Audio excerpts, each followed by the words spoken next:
The STAR method doesn't really help you with that, which is why I give people this other framework, which is problem, investigation, realization, action, and impact. With an interview loop, you will have one person come in, interview you, and then you'll have the next person come in and interview you, and it keeps going. How many people you face will depend on how senior the role is. I would say the most easy place to start is literally take the job description, copy paste it into the AI, take your resume, upload that into the AI, and then ask it, how do you need to rework your resume so that it's likely to at least get you the phone screen? You need to have a certain degree of taste developed on your own so that you can evaluate whether the output from AI is actually good or not. So you need to give it examples of what's good. But it is just like an intern where you have to tell it exactly what to do, because your opinion, that's what matters. Jule Kim, welcome back to the show. Please introduce yourself and tell us a little bit about what you do. Hey, Ryan, it's good to be back. So hello, everyone. My name is Jule Kim. I'm an executive coach, a life coach, and I work with people to help them get more regulated, to help them feel more grounded, centered, and in control of their lives. Jule is one of the smartest and brightest people I've ever met. She probably wouldn't say that in an introduction. Jule, today we're talking about AI and how you use AI every day. I am fascinated by AI. I love using it in my work. I use it for my podcast. I use it to enhance my workflows. But I know you're doing things that many people probably haven't thought of. Can you shed some light and pull back the curtain, if you will, on how you're using AI today? Well, I'm curious, Ryan, because how are you using AI today? And then maybe we can compare notes. I use AI for a multiple of things. I like to use it as projects and ChatGPT for my letters of recommendation. I like to use it for my podcast show notes. I like to use the Adobe AI Enhance software where you can upload your audio file to have it clean it up and make it sound more like a professional mic. And I find that if you turn that up too high, it sounds robotic, but if you turn it down a little bit, it'll do a lot of the things that the pro audio folks will do, but it'll only do it in one button, which is really nice. How do you use AI, Jule? I mean, at this point, it's like, what don't I use it for would be the easier question. So I'm still waiting for AI to come and help me with my house chores, but outside of that, for work. So let's say on any given day, I'm usually trying to create content. And I show up with my clients every day. I have coaching sessions. So right off the bat, in every coaching call, not only do I have the Zoom meeting with AI companion running, which enables the meeting summaries, which is great, but I've been made fun of for having an army of bots in every call. So I'll use Otter AI, which is a transcription service, but what it offers that no other transcription service seems to offer so far is live on the fly transcription. And I think I've only ever seen one other service offer that, which is Granola. But the advantage that Otter offers over Granola is that it also captures the sound, whereas Granola won't. Now, in addition to that, I actually like to keep copies of the video files as well in case I want to cut them for content. So this is why I also use Fathom AI. So Fathom will capture the video of every recording, and it's pretty automatic. And the advantage that Fathom offers over Otter is that it actually does a better job of labeling speakers correctly. So a lot of times with Otter is that I'll find that even if I show up with the same client every week and we have 30 sessions, it still struggles to correctly identify me or the other person like half the time. So if I want to use that transcription for any content production service, for something to help me create social media posts, that's not amazing if the transcription isn't correctly identifying what I said versus what the client said. So that's right off the bat, two tools I use. So I have transcripts. I then take the transcripts and then I use Claude. So out of ChatGPT, Claude, Perplexity, Merlin, there's Flowwith, there's Poppy. I've tried all of these out and I still prefer Claude. And after all the testing I've done, Claude still offers a better quality output for writing just out of the box, period. So ChatGPT tends to default to very AI language, I found. It'll say stuff that immediately like sets off red flags, like jumpstart your career, unlock your potential, and it'll just vomit emojis all over the place like it's just overly excited. And I'm just like, what are you doing? Like, that is not how I talk. Anybody who knows me knows that's not how I talk. I also find that ChatGPT has a much higher hallucination rate. So if you don't know what that means, it tends to just make up stuff and put them out there. And if you don't have the discernment to understand that you have to check and follow up with whatever it's given you and make sure that it's actually telling you the truth, you might fall down the hole that we've seen on the news a couple of times with people writing papers where it's provided completely made up citations, made up facts. Yeah, so that's pretty frustrating. Claude will sometimes do that, but nowhere near as often as ChatGPT. I just heard a story the other day of someone's getting sued and a lawyer is still using, even after lawyers have been disbarred, they're still using ChatGPT to cite fake cases. And they think that they might win the case because the lawyer made this kind of mistake, even in this day and age when lawyers have been warned repeatedly not to do that. I do love Otter AI. I always encourage students to use that. My most recent AI experience this morning was I had a student who was sharing a GoFundMe page and I was like, oh, AI can help with this. So I put it in with, specific prompt language, asking it to assume the role of a fundraising expert and the task. And I defined all those things and it came back a pretty good improvement from what we had originally. And I don't think he's going to use all of the language from AI, but he certainly might use some of it to help improve his GoFundMe page, which I thought was a novel application. Can you describe what exactly you're talking about on improving the GoFundMe page? So, you know the little description underneath the picture where it says, please help us because, and it's providing that persuasive copy. I use Claude exclusively for writing anything. The quality of the writing output is head and shoulders beyond, like, there's not even a comparison. And then if you move into actually using a Claude project, which is kind of like the equivalent of a custom GPT in ChatGPT, if you have the bandwidth and the patience to create your own custom project on Claude, this is where you can give it its instructions, you can tell it what it's supposed to do, but even more importantly is you can then upload documentation into the knowledge base, which is where the real power is. So if you provide it examples of here's good content, and then you provided examples of here's how I talk, here are examples of my past content, here are examples of viral content, whatever guidelines you want to put in there. And then you make sure you dial in the custom instructions. That is essentially the prompt. That is the thing that tells the AI that in the context of this one project, this is what you're supposed to do. It's just much better. So as soon as I start uploading examples of stuff I've written, I find that not only is it already good, but then it starts dialing in so much better. It goes from B plus copy to A plus copy just from doing that.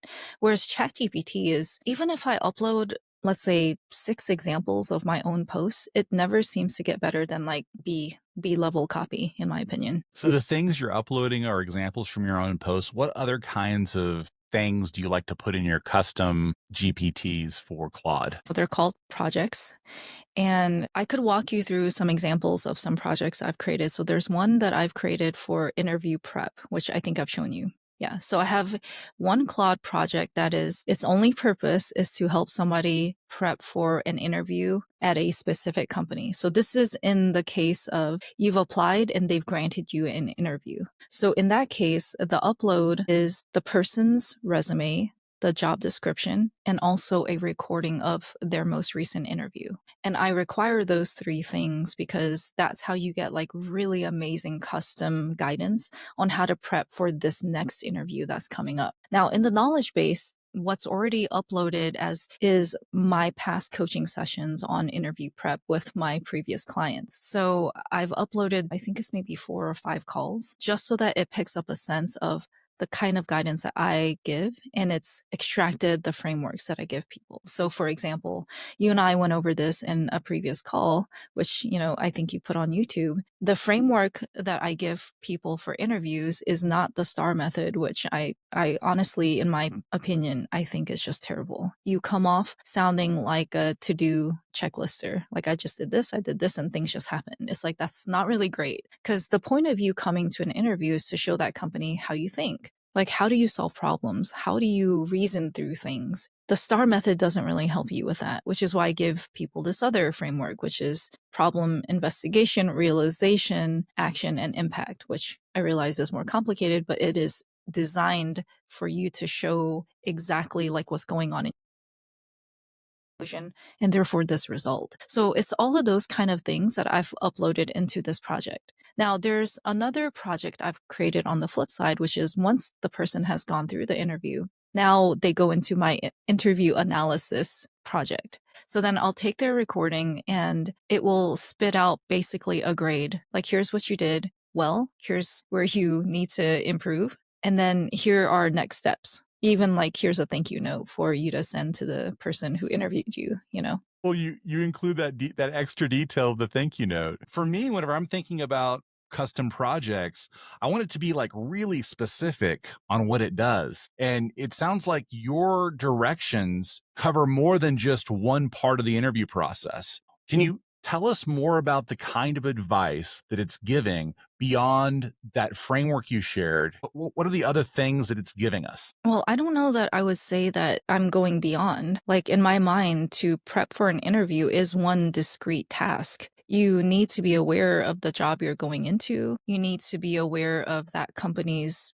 culture, their history, their brand, what kind of products do they have out there, what markets are they present in. You ideally want to have some degree of that knowledge. And I find that most candidates, this may sound judgmental, but most candidates are honestly too lazy. Like, they don't even go on the company's website and like read the homepage. Like, I'm not joking when I say that this is most people. And then they wonder why they never seem to pass on from that first round of the interview. It's like, you didn't do your freaking homework. That's what that one project is geared towards. It will tell you, here's the stuff you need to know about this company. Now, here's how you line up your experience with the kind of questions they're most likely to ask you. Here are practice interview questions for you to write out answers to. And then the most important part being you need to practice speaking those aloud so you don't stumble over your words during the actual interview. And then the next portion, which is also where most people fail, is they never ask any questions to the interviewer. So, for instance, if they give you a question, most people will just start answering right off the bat. And I'm like, don't you want some clarifying details? Here's an example. I once had somebody ask me, how would you get to Amazon? And most people would just start answering right off the bat, assuming they meant Amazon, the building, the office where they live. Whereas I was like, are we talking about Amazon, the company, or Amazon, the jungle, the river? What are we talking about? So that's what I mean. It's just any level of question back to show that you need more information and that you're not just like an answer bot. Essentially, that's what we see with ChatGPT all the time. So I may be talking about interviews, but this is the heart of what makes a good response from something like ChatGPT or Claude or any of the AIs is when you fail to give it enough context, the output you get is also not going to be great. It's kind of garbage in, garbage out. And then people are like, oh, AI is not that great. I'm like, that's because you don't really know what you're doing with it. And the context that I received last week, it dramatically shifted my mindset. So somebody said, you need to treat it like a human employee. And I was like, what most people will do is they'll say something to the AI and then it gives a not great result. And then most people will be like, no, that's not what I said. Do it again. But they will fail to have given any additional context, any additional clarifying details or instructions. And so if you just imagine that the AI is just like your new intern, and if you were to talk to a person that way, would that person understand? If the answer is no, then the AI is also not going to understand. What people don't get about AI is that it's far more educated than any given intern out there. It has basically the knowledge of the universe at its fingertips, but it is just like an intern where you have to tell it exactly what to do. You have to tell it exactly what you're looking for, what you want. This is your intention. This is what you want to do with it. Here's who I am. Here's my background. Here's how I talk. Here's an example of how I write versus how I talk, if there is a gap. And for most people, there usually is. You have to be very clear. And I find that most people, they don't have the patience for it. They start getting mad and then they start yelling at the AI, which does not help. Most people are yelling at their AIs. I can imagine people getting super frustrated with these systems. Is there other specific things that they can do to get better outputs that you have found useful in your practices? You want to give it documentation. You want to give it examples. Like, here's a bunch of examples of what good looks like. And this is where most people, they don't have this. So for example, one of my clients, he teaches sales and he would like to create a sales training agent. So an AI agent. That's what we're talking about today. When I say a custom GPT, a lot of these could actually be an AI agent, as in this is almost like an AI employee for you to do like a specific task. He wanted to do something like what I've done with the interview stuff, but for sales. And I was like, it's basically the same thing. But where he's stuck is that he does not have examples of him providing feedback for actual sales calls. So this is where the AI will probably go off the rails because it does not have those constraints of here's what's good and here's my methodology, here's how I do it, and here's what's important to me in order for you to be good at sales. If you don't have that, then you need to provide it some sort of guidance. So one thing you could do, which I would say you have to be very mindful of, especially for somebody who's likely to listen to this conversation between you and me here, is because I know you have a lot of reach in the academic world. Well, what you could do here, but you also have to be careful of, is if you don't have your own methodology, what you can do is you can upload a PDF of a book of someone else's methodology, someone else's training. But then you run into the risk of, being accused of plagiarism, right? So you need to be very careful here. This is why I would say it's always better for you to upload your own stuff, your own frameworks, your own method and style of doing something. But at the end of the day, you need to tell it, here's your role. And what people don't understand is just by the very example of you saying, here's your role, like what you did earlier with the GoFundMe page, like what was the role you assigned the AI? Fundraising expert with 20 years of experience and successful fundraising. Okay, so I would say that's a great start. And by doing that, you are telling the AI that you need to exclude other knowledge that might conflict here, that might get in the way. The problem with AI that people don't understand is that AI has all of the knowledge at its fingertip. But that's what actually makes it produce garbage results because it's kind of blending like an average. When you give it a role, you are constraining it and you are telling it to be the specialist and to ignore all the other stuff out there. In your case, what I would say could have potentially been useful is to say, not only are you a fundraising expert with 20 years of experience, you also have a background in copywriting. Yeah, I did say that. Okay. Yeah. So perfect then.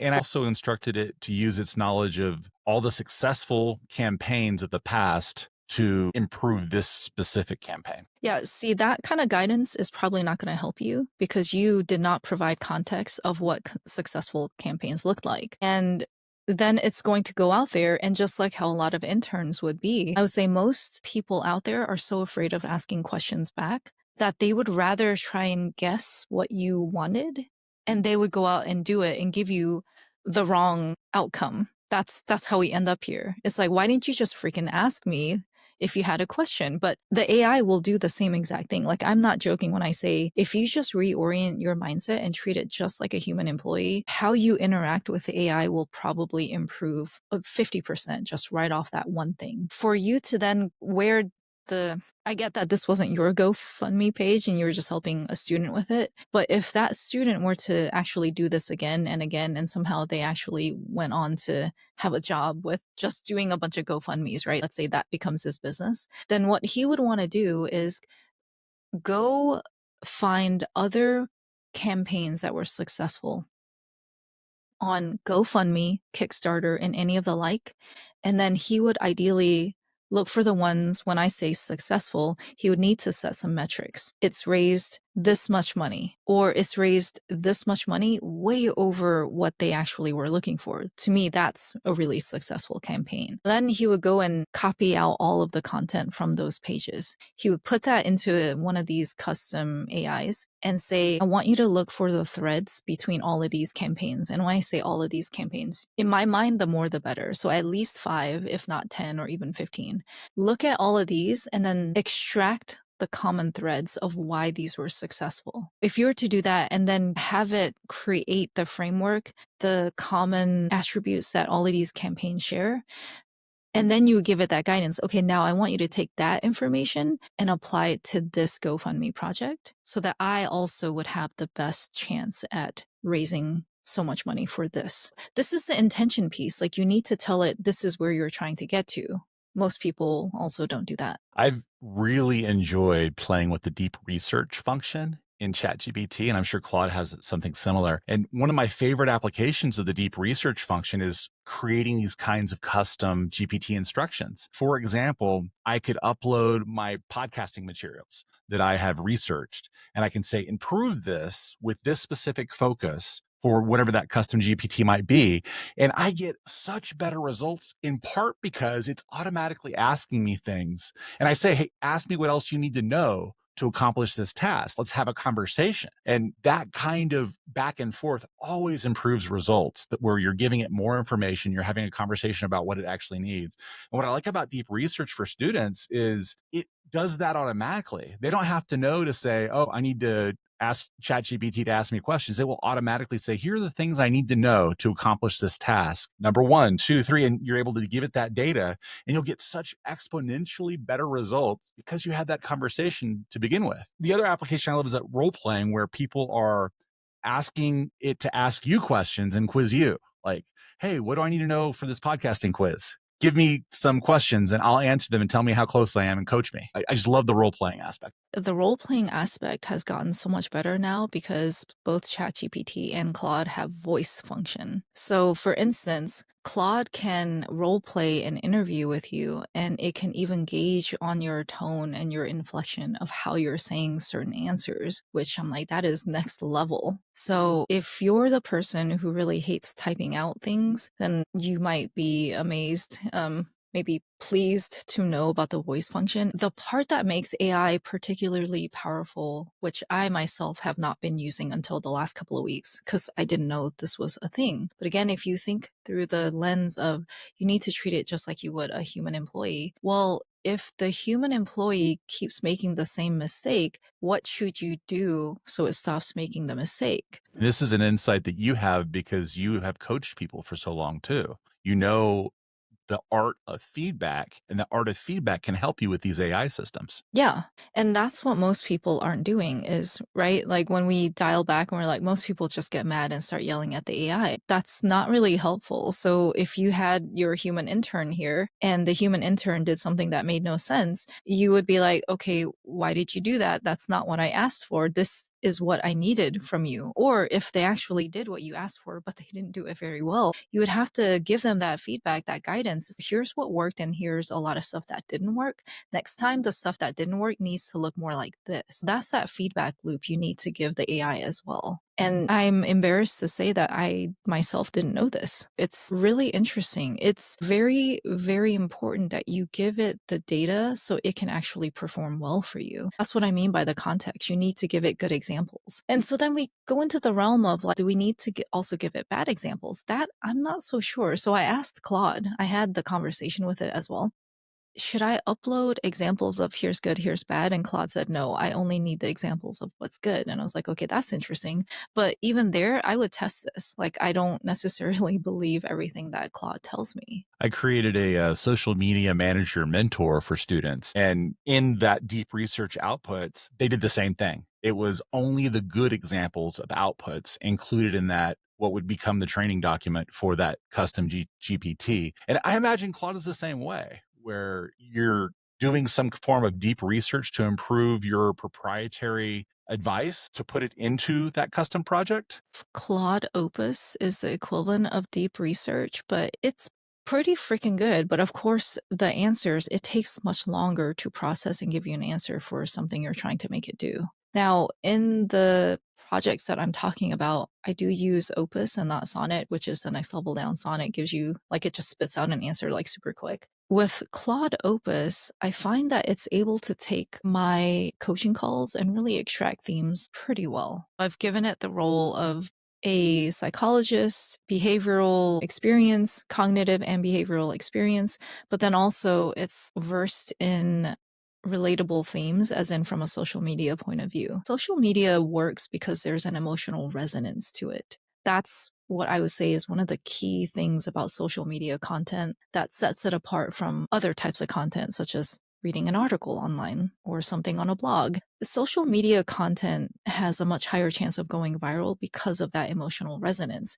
And we are on social media usually to pass the time or to unwind, to relax, to have fun, be entertained. And without that component, social media content falls flat, which is why we see a lot of people who post things that come off like announcements like, "Oh, I just got this certification." It's like, "Good for you." Boring. Like, I don't really care. That whole idea of using Claude or ChatGPT or one of these AIs to improve your social media content is something that our audience would be really interested in. For example, making sure that that script fits your voice and tone better as a result of the previous kinds of things that you've done that have been successful on social media. Can you give some light to how people who are using social media can leverage these powerful tools to create much better and more compelling content? Well, it follows the same reasoning that I've been sharing throughout this entire call, which is you need to give it examples of what's good. For example, if you like content consistently from one or two creators, then I would say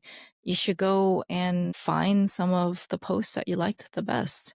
And you would then take those posts and upload them in some version into the AI, depending on which platform you're using. So, for example, if it's something like Poppy, Poppy can actually ingest video, links to video content, even YouTube links.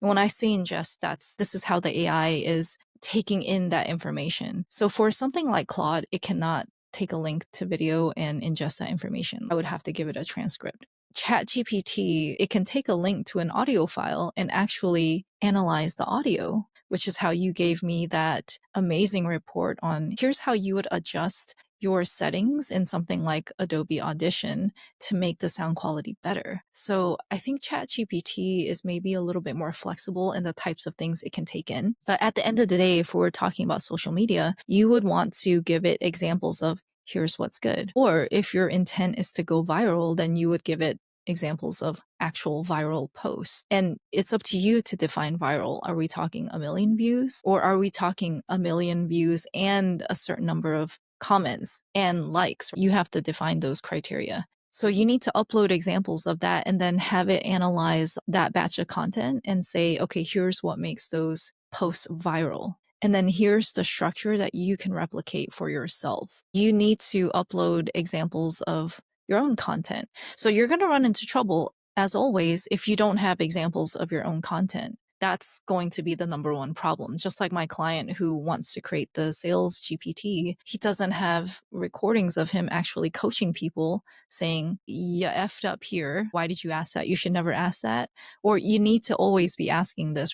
There's no baseline for the AI to start from. So it's going to just start making up stuff from what's out there in general. And as one of the most prolific content creators I know, and I know there's people out there making more content than you do, but as someone who makes so much content from where I'm standing and what I'm looking at, how have you seen AI improve your content? I think improve is a dangerous word here. So let's say I share with you what AI has helped me do, and then you can judge whether that's an improvement or not. AI has been really good for me to experiment in certain other styles of content. So, for example, if you're somebody who likes to follow content that's written but almost looks like poetry, comes in verses, I've tried that out. If you're somebody who likes certain formats like skits, AI can help you do that as long as you provided something to work off of. So this was me last night. Like I was creating yet another custom Claude project and I was trying to get it to identify formats. Now, in order for it to identify formats, you have to first upload that into the knowledge base. So what I'll like to do is give it a topic and then say, AI, tell me which format would work well here with this topic. Here's where I'm trying to go, right? And then it'll spit out some suggestions and I'll pick one of the suggestions. It can be really good for you to explore different types of content or different formats. There's two characters doing a skit where you're actually both characters pretending to be two different people. There's you just talking to the camera. There's you doing a visual metaphor like somebody like Dr. Julie Smith. You can have it suggest these things just so that you can open your mind to more possibilities. Now, if we're talking about taking your content, you've already written something and it's not quite there. You're like, that hook isn't great, you can then have it help you write a better hook. But again, how does it know what is a good hook? You need to have uploaded that into the library as well, the knowledge base. Now, that's on something that you've already created and you want to make it better. You can have AI rewrite your content for better grammar, better structure, better flow, but you need to be careful. You need to keep an eye on the output and see if it's actually better in your opinion, because your opinion, that's what matters. And sometimes it will not do it correctly, just like a human employee may sometimes not execute properly. You need to then tell it, like, no, that wasn't correct.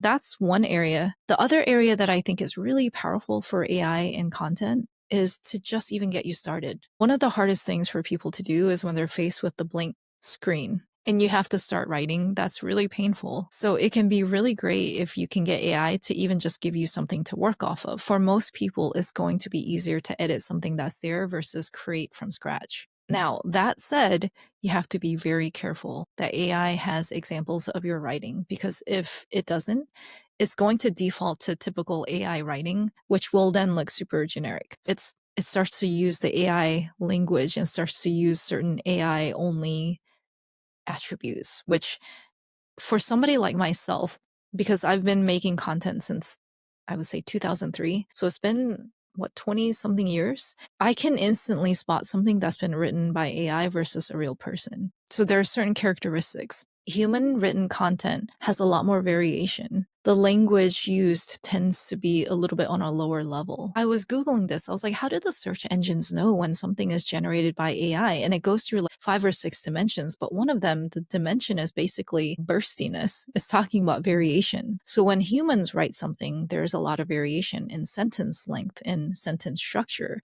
in the words they're using. Sometimes you have sentences that technically aren't sentences, right? They're fragments. But AI always writes everything perfectly. There is very little variation. So it reads very monotonous. And so that's the thing you have to be careful of. That's why you want to have brand voice guidelines, why you have examples of your own writing. And honestly, if you've done podcasts or if you've done speaking like you have, you should actually upload transcripts of you speaking or the recordings of you speaking, so that when you're speaking, it can have those examples of here's what Ryan sounds like when he's speaking versus here's what Ryan sounds like when he's writing. One of the most popular best-selling custom GPTs and ChatGPT's custom GPT store is Humanize Me. It's a humanizing custom GPT. And of course it can humanize you, but it can't sound like you.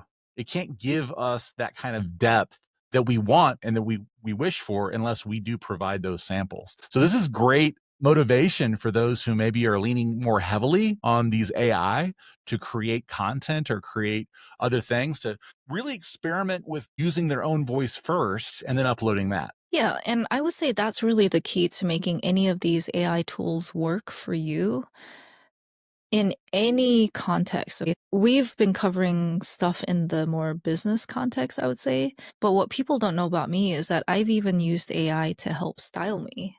I've used AI to help me rephrase things that I want to say to somebody that may be in a more sensitive context, right? I can tell this is going to be a little bit inflammatory because I have a very direct nature. You and I both know this. And a lot of times I don't really care like how I say something. But if we're talking in the context of being a mature adult, part of maturity is to be mindful of the impact that your words may have on other people. I know that sometimes I may edge out of directness and more into the territory of bluntness. Bluntness being it's so direct that it takes no consideration of the other person's feelings. Okay. So when you're in that kind of sticky situation, you're like, here's what I kind of want to say, but I don't quite know how to say it. You could put that into ChatGPT. But again, I would say that's a little dangerous because I was listening to a podcast with the Diary of a CEO guy. What's his name? Stephen Stephen Bartlett. Bartlett. Yeah, with him and Simon Sinek. And Simon Sinek brings up this very particular example. It's like if you're a couple, right? If you're one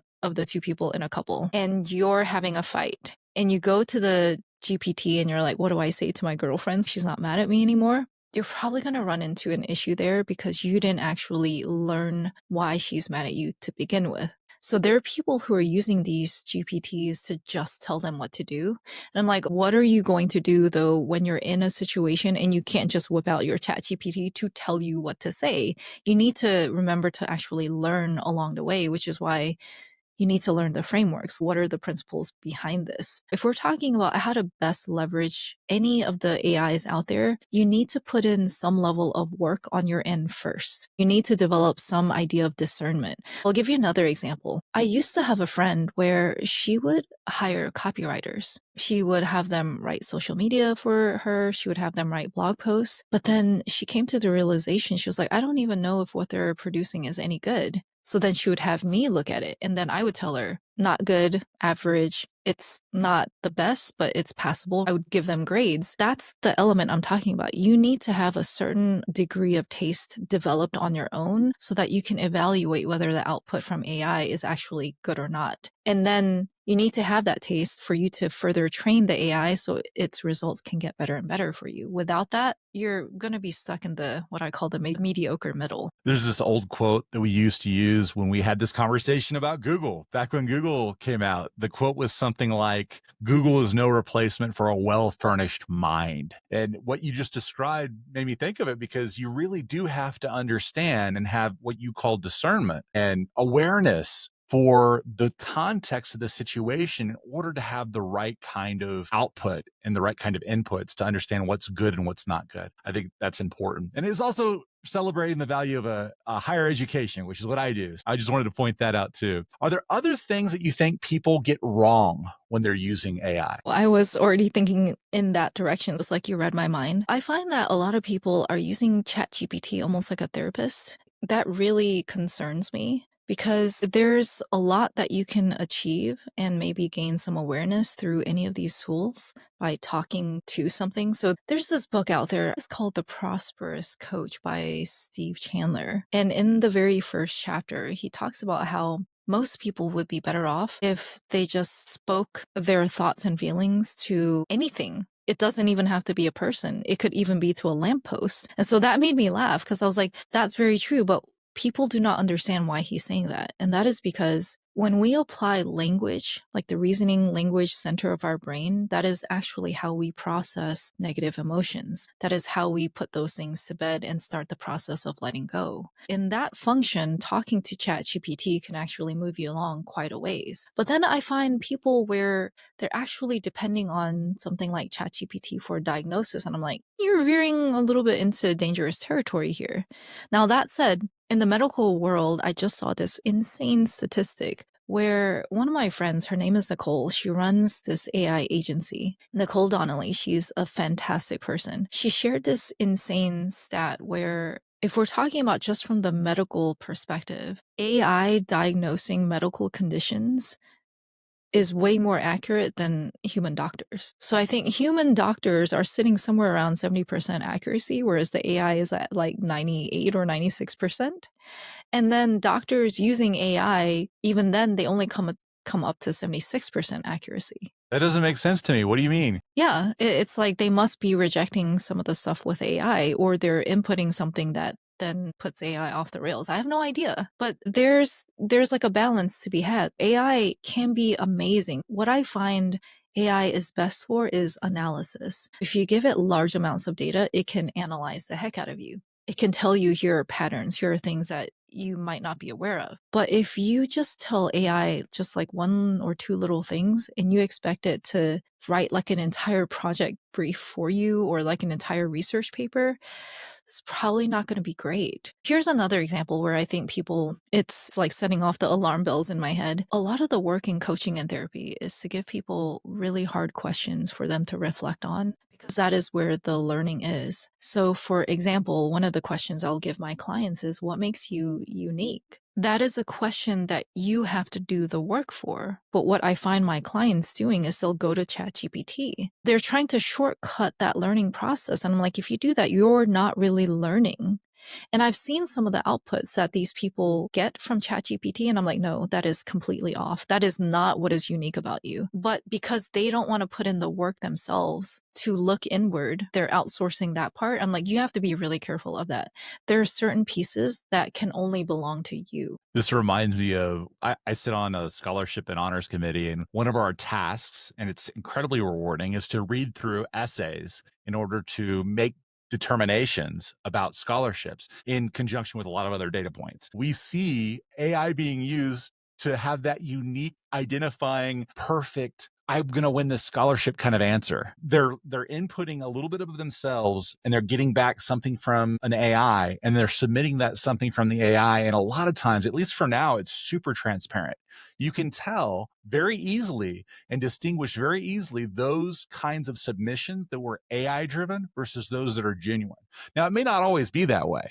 And that humanizer I'm sure might being used on some of these. We might be missing some of these that don't look like they're AI, but they might actually be AI.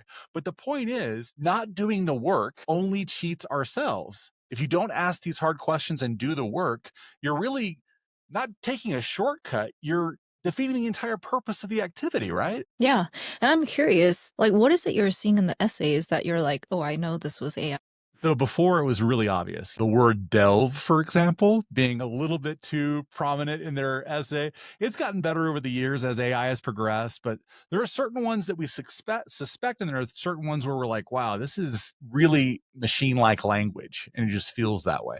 And we don't discount, obviously, but because you can't tell, and a lot of the AI detectors are just frankly crap, it's very difficult. It's difficult to make these kinds of distinctions. And other factors end up playing more of a role than they used to, in part because those essays, which used to have a more prominent role, might be less of a factor, less of a number. Yeah, I can see where this process is probably going to change is I bet you that any of these processes, whether we're talking interviews or college entrance stuff, is going to have to require a human component. For example, somebody can send in like a fabulous looking resume, but if they don't actually have the skills to back it up, what happens in the interview? You can see through that very quickly that they were just a house of cards. And it's probably going to be the same thing with these people is if you look at the essays that they wrote and then you call them in for an interview for whatever it is, it's like you have a fascinating story. We'd love to talk to you more and just get to know you. And then you ask them follow-up questions on whatever they put in the essay.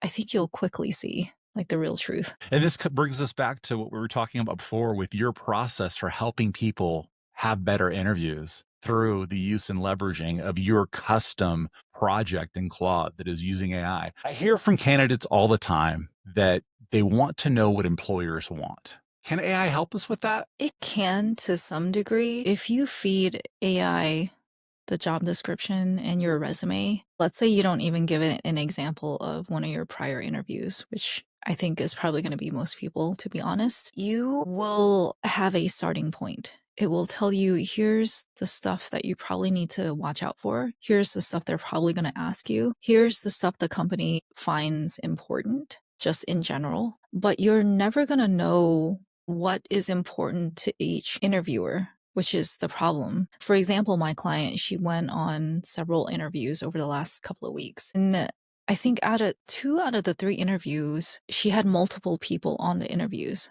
So, for example, if you go interview at somewhere like Amazon or Microsoft, you are put on an interview loop. That means you're probably going to spend anywhere from 1 to 4 hours, or in the case of developers, it might even be 6 to 8 hours of an interview. And I know that sounds crazy, but that is how these things are done. With an interview loop, you will have one person come in, interview you, and then you'll have the next person come in and interview you. And it keeps going. How many people you face will depend on how senior the role is. For example, with the role that I got hired on at Amazon, like, gosh, that was more than 10 years ago now. I'm showing my age here.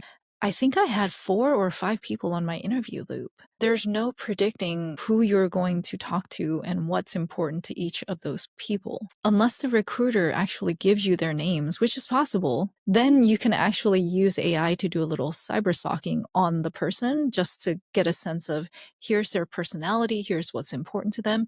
But again, it's only going to be able to scrape the information that's publicly available on their social media, most likely LinkedIn, Facebook, Instagram. This is the kind of thing that I used to do. Before we had AI enter our lives at this degree over the last 5 years, I'm just describing to you all of the steps that I took on my own on a manual process, which is if I got the person's name and information, I would go look them up on LinkedIn. I would try to get a feel for who they were, just reading through their profile. I would look through their job history to see if we had anything in common.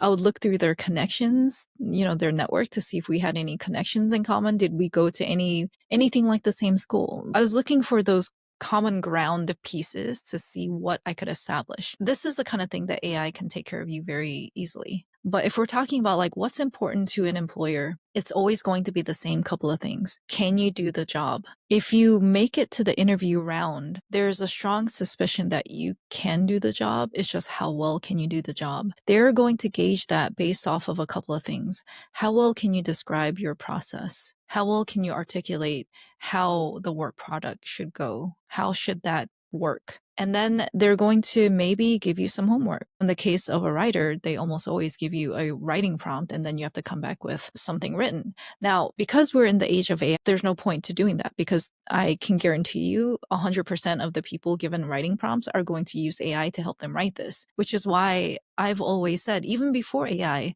you know what was happening back in the day is that if you gave a candidate a writing prompt to take home as homework, I guarantee you that person is going to go to their friends who are the best writers and have them help them. So this is no different. It's just AI is now cutting out the person. This is why I always say you need to actually have the person go through a prompt on site, live in front of you, where they do not have access to these tools. You need to have some hard measure of can they use the systems they say they can use? Can they actually do this project management software? Can they actually design a logo? It doesn't have to be the best logo. I mean, I had another client a couple of years back where they hired an accountant and it turned out she was a very highly paid accountant. I'm talking like $90,000 a year. And she could not even use the basic accounting software. What on earth was your interview process like? Did you not sit her down and have her use the software in front of you? You could have saved yourself so much money had you done that 5-minute check. That's what I'm talking about. You need to be able to demonstrate you have the skills and to what degree. You need to have the mental capacity and the mental fortitude to be honest about your skills. What I see a lot of people doing is puffery. They puff themselves up to make themselves look bigger, look better. That's not amazing. We all do that to some degree on an interview. You want to put your best foot forward, but you don't want to lie. And I find a lot of people are just flat out lying these days. They lie on their resumes, they lie in the interviews. I've literally seen this over the last couple of months. I've seen multiple people do this, like actually lie in an interview. And then you have the hard skills aside. The other thing that employers are looking for is fit. And when we talk about fit, is do you have a personality that would mesh well with the other people on the team? Do you have the same kind of values as the company itself, as the people on the team itself? How do you speak? What's your communication style? How do you think through things? How do you handle difficult situations? That's where behavioral questions come into the mix. And that's why it's so important for you to have AI give you a mix of practice interview questions. That's what my custom project does. It'll give you questions on here, like how do you do the work, but it'll also give you questions on tell me about a time you disagreed with your manager and what did you do about it? What about a question that you get where you actually have no experience? What's your answer like then? AI can take your initial answer and help you craft it to a better answer. That's what the interview project that I do, that I've crafted, that's what it does. On the interview analysis AI, it'll take the interview and then it'll point out where you had weak answers. So it'll show you where your answers were pretty good. It'll point out the weak answers and then it will recraft those answers for you. That's really where I think you should be using AI. Again, AI is really best for analysis and reworking something. I love this application. And I know that in your line of work, you have other custom projects that you go to a lot. What are the ones that you go to most frequently to help your clients? I mean, I've created some custom projects where it's specific to each client. I've uploaded all of our calls together, not every call with every client, but for this client, all our calls together. And then I have it analyzed for themes, consistent recurring themes. What has their progress been? From the beginning, what were their challenges? What has the progress been from day one to current day? What are they still struggling with? And what do they most likely need to work on going forward if they want to continue to make progress? That's one of the projects that I've created for all of my clients, just to help me keep a big picture view of who that person is. I think it's a fantastic leveraging of the tool in a way that keeps the human in the loop because you have to have that discernment with those outputs to get the right kind of advice, as we've talked about before. I've leveraged AI for presentations. Whenever I have to give a presentation, I don't have a lot of time. I'll go to like Gamma AI to create a presentation.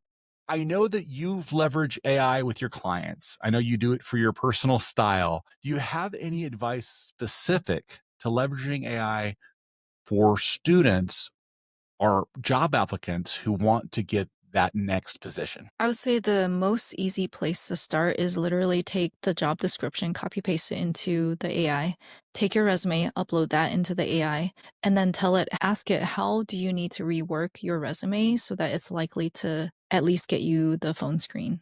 For people who don't know how the application process works for most companies, is that when you apply to a job, your resume is then ingested into that system, an applicant tracking system. And this is right off the bat where a lot of people they just fail, especially if they're creatives, because they'll want their resume to look unique. Just like how they dress a little bit unique, they dress in ways that are maybe a little bit outlandish or very creative. This is not the time to be doing that. For instance, if you have a 2-column resume, you've already failed. The applicant tracking system software often struggles with something that basic. So your resume should be formatted in a single column of text.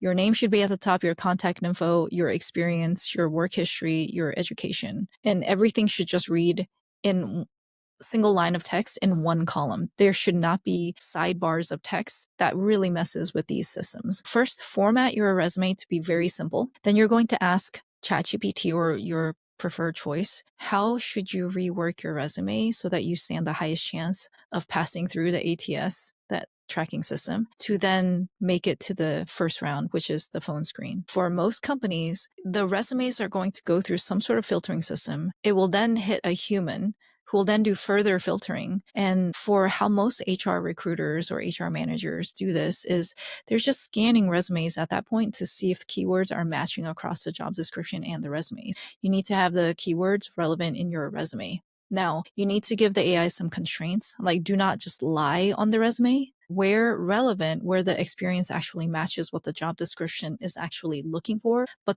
the language you have used is not the same. That's the opportunity. You need to use the same language that's on the job description. You have to tell it, do not lie, do not turn me into a liar.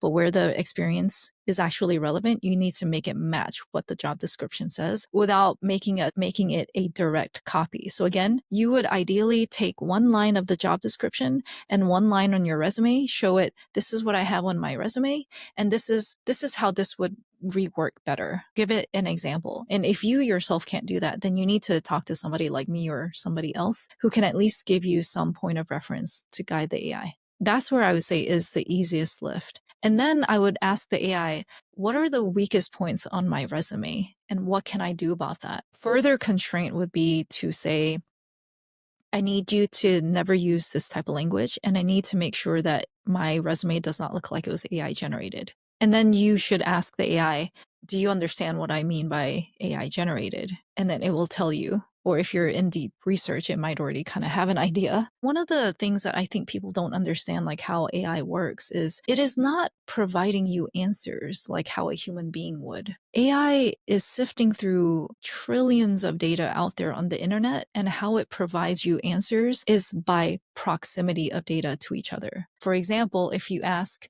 do cherries ripen after being picked? It provides you the answer by searching the internet for all this other data, and it's providing you the words that happen most in proximity to the words you've just provided. So that's why we end up with so much AI generated content that looks the same, because AI is really a proximity map. And I know you have insights for that step of the process where they're actually in the interviewee chair. Their heart is racing. I'm about to be asked the questions. And I know that you previously talked about having AI ask you interview questions. And we had a whole conversation about the interview process. What are the top questions that people should prepare for their interviews? I know it's context specific, but I know that you have advised employers on the most useful questions to ask.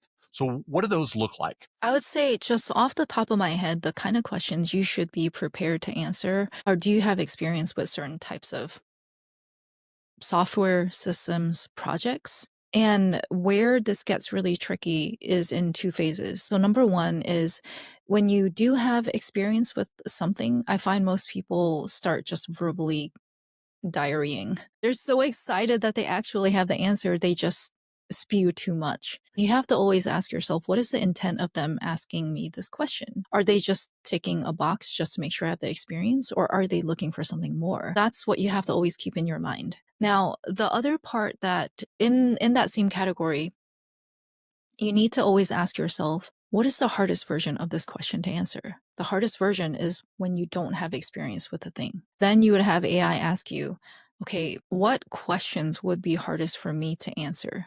Or what questions are generally hardest for people to answer? And it will give you like a list of examples to go through. You go through them and then you have to start practicing your answers. So, for example, if I ask you, Ryan, do you have experience playing the piano? What's your answer? I do not. Right. And you have to ask the AI, how do I gracefully, work with that question without just saying no? One of the principles I always give my clients on interview prep is you never want to dead end a conversation. You need to think of it more like a tennis match, but it's not a tennis match that you're trying to win. The goal of this tennis match in the interview is to keep the ball going back and forth as long as possible. And if anything, you want the other side to win, not you. In the case of you saying you don't have experience with piano, this is the guidance of my AI where it would say, okay, what's the closest experience to that? Are they looking for literal, like, do you have experience playing musical instruments in general? Can you sing? Or is it that they're looking for something else? A piano has 88 keys. Are they looking for somebody who is able to do multi thread cognitive processing? Because that's kind of what piano is. You're playing multiple notes at the same time while reading sheet music. It's a little bit different from playing a single string or an instrument like the violin. So I should have said, no, but I have experience singing in the choir and musical training from that. And I have experience playing basketball. Yeah, exactly. The best way to formulate that response or to sort of reroute the response is I would say, hey, I've never played the piano, but I do have experience singing in a choir. May I ask what you were looking for with that question? You need to put the ball back in their court so they can further refine that question. Sometimes they'll say, well, actually, that's really great. Can you tell me about that experience with the choir? And then you go off of that. Now, the other version of the question that I find candidates universally kind of F up on is when the employers ask you, why do you want this job? And honest to God, I'm not joking, is most candidates are dumb enough to say, like, I just need a job. Or they're dumb enough to say, I really hate my current job. You've just put yourself in the category of you're just a body looking to escape, or you're just a body who's just looking for any job. Nobody wants to hire somebody like that. You need to have AI or someone help you think through that question. Why do you want this job? What attracted you to this company? Not every person is going to ask you that, but if I had it my way, every company should always ask that one question in every interview they conduct, because that will instantly tell you so much about the person sitting across from you. The other question that I find people really F up on is, in your mind, if you're aware of who we are as a company and in general our products and what we do, what are some examples or areas that you think we could improve or do something differently, like right now? You need to be prepared to give actual guidance. Like, just think of it as like free advice. One of my clients, she was interviewing a bunch of people and she would ask them, like, have you looked at our website? And they would say yes. And in the case of one interview candidate, he actually said no. And I was like, you're already off the list. If you didn't even put in 5 minutes to look at the website, you don't even deserve to be here. Okay. But in the other candidates scenarios who did look at the website, then the follow-up question is, okay, so what do you think could be improved? You need to be prepared to answer those kind of questions, because that will instantly set you apart from all the other people, right? All the other people being the person who didn't even look at the website, or people who just give generic, well, I think your site needs to be more responsive. It's like, no, these colors don't match up with your brand voice from what I'm seeing of you here in this interview. Or even something so simple as, I think your navigation might need to be reoriented or reordered. The type is a little bit too small, or you do a good job with this one section, but I think it would be even better if your homepage had this one section. Like, you need to be prepared to give like really concrete examples. So getting more granular is great advice. Yeah, because that's how you show that you've actually put some thought into this. The overarching theme that I see in all the people who hire me to coach them for interviews is their side of the conversation is too vague. It's way too vague. People seem to have an allergy to being specific. Why do you want to be here? I like the company. Great, you just wasted 3 seconds. That told me nothing about you. What is it you like about this company? What about this team? What kind of culture are you looking for? Do you know somebody at this company? Where do you see yourself in 5 years? That's another question people universally fail. So Wait, how you do they need fail it? they have no answer or they give some stupid answer, you know? Well, can you give me an example? Because I'm imagining I'm failing this question now since you say people often fail it. In 5 years, I want to be at this specific position at this specific place. That's how they fail. No, they don't even have that. Yeah. They're like, "I don't know. Who can say what the future holds?" That's a very Gen Z type of answer. I'm Really? not joking. Yeah. Let's say you have the person who goes on the extreme opposite end and they're like, "I want this position in this role or whatever." Okay. But why? You didn't give me any reasoning. Is it that you think 5 years just automatically entitles you to a promotion? You provide no reasoning. If you don't take anything away from our conversation today but this, you need to provide reasoning for all of your answers, unless it's just like a ticking the box type of thing. Do you have experience with Photoshop? Yes, I do. What in particular are you looking for? You need to provide reasoning. You need to have your foot in the door so you can provide more specifics because that's you painting a picture of who you are. You need to think of interviews like you building a mini brand every time. Mini brand. I think that's going to speak to our communication professionals, especially a mini brand that puts your best foot forward, right? I mean, not just your best foot forward. I think people really twist that reasoning there. I would say your best and honest foot forward. We don't want you to lie, which we see way too much. We don't want you to puff yourself up to an unreasonable degree. You need to cut through the fluff and just be really honest about here are my skills, here's what I'm good at. And here are these other things that I'm maybe not so good at. I have room to grow. And if there's certain areas where you just don't want to learn, you're like, I have no interest, you need to have the balls to actually say that part too.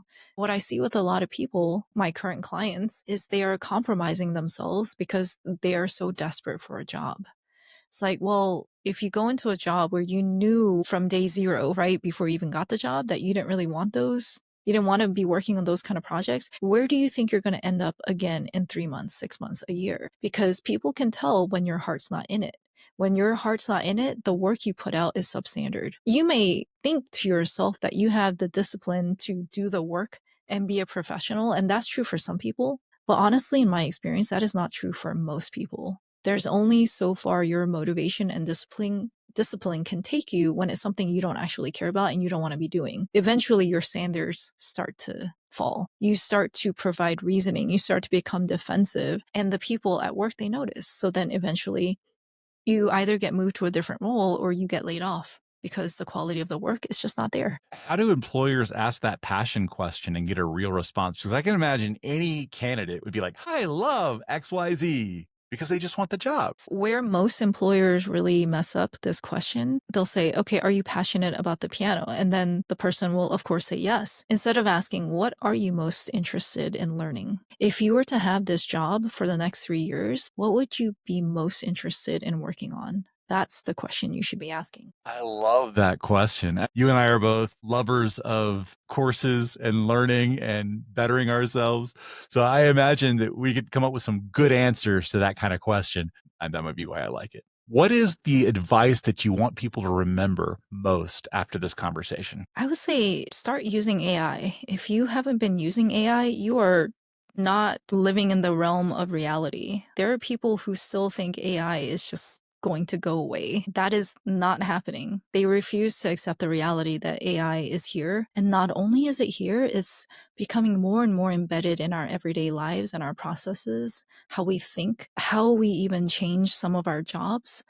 So a lot of the things, stuff that's super menial, tedious, I would say medical billing is an excellent example of this. Anyone who handles medical billing will probably move on to other types of work because of AI. That is the perfect example where AI can take something that takes hours and do it in like 5 seconds. Just think about how can you make your life easier because of AI? Where are the pieces that something AI can do for you versus where only you can do? You want to start reorienting your thinking. I've seen multiple reports about how the bottom of the career ladder is being destroyed by AI. The internships are going away.